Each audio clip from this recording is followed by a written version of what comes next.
जागा वाटपामध्ये अधिकच्या 10 जागा मिळण्यासाठी अजितदादांच्या राष्ट्रवादीचा अमित शहांच्या मागे लकडा। प्रफुल्ल पटेल आणि सुनील तटकरेंनी शहांची दोनदा भेट घेतल्याची माहिती। कुडाळमधून विधानसभा लढवण्यासाठी इच्छुक निलेश राणे शिवसेनेत प्रवेश करण्याची शक्यता। वर्षावर नारायण राणेंची मुख्यमंत्र्यांसोबत बैठक। उदय सामंतांनीही निलेश राणेंसोबत उभं राहणार असल्याचं केलं स्पष्ट। महाविकास आघाडीतल्या मुंबईतल्या 36 जागांपैकी 23 जागांचा तिढा सुटला। ठाकरे 12, काँग्रेस 8, राष्ट्रवादी समाजवादी प्रत्येकी 1 जागा लढणार। राज्य मंत्रिमंडळाची उद्या पुन्हा बैठक। एकाच आठवड्यात दुसऱ्यांदा कॅबिनेट। आचारसंहितेपूर्वी निर्णयांचा धडाका अपेक्षित। महात्मा गांधी आणि लाल बहादूर शास्त्री जयंतीनिमित्ताने इंडिया आघाडीचा लॉंग मार्च। वर्षा गायकवाड, भाई जगताप यांच्यासह अनेक मोठे नेते पदयात्रेमध्ये सहभागी। विसर्जन करण्याची गांधींची सूचना काँग्रेसने अंमलात आणली पाहिजे। आंदोलनावरून फडणवीसांची टीका।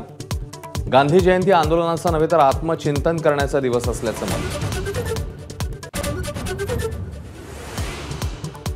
शेतकऱ्यांच्या लग्नाची व्यथा मांडताना आमदार देवेंद्र भोयारांची मुक्ताफळं। म्हणाले, चांगल्या मुली नोकरदारांना तर शेतकऱ्यांना 3 नंबरचा गाळ।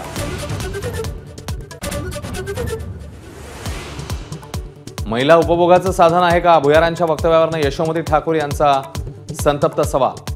तर भुयारांना महिलांची माफी मागायला सांगेन, चंद्रकांत पाटील यांची प्रतिक्रिया। चंद्रपूरमध्ये शिक्षक असलेल्या काँग्रेस पदाधिकाऱ्याचा शाळकरी मुलीवर अत्याचार। पॉक्सो अंतर्गत युवक काँग्रेसच्या शहराध्यक्षावर गुन्हा दाखल। पक्षातूनही हकालपट्टी। लाडक्या बहिणींना बोनस नोव्हेंबरमध्ये चे पैसे ऑक्टोबरमध्येच मिळणार। परळीत उपमुख्यमंत्री अजित पवारांची माहिती।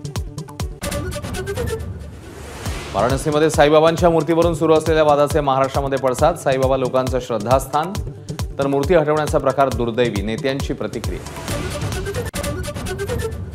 बंदुकीचा ट्रिगर गोविंदाने स्वतः दाबल्याचा पोलिसांना संशय। मिस फायर प्रकरणी अभिनेता गोविंदाचा पुन्हा जबाब नोंदवणार।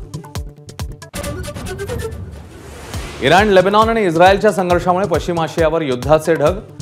जगभरात तेलाचे भाव वाढण्याची भीती।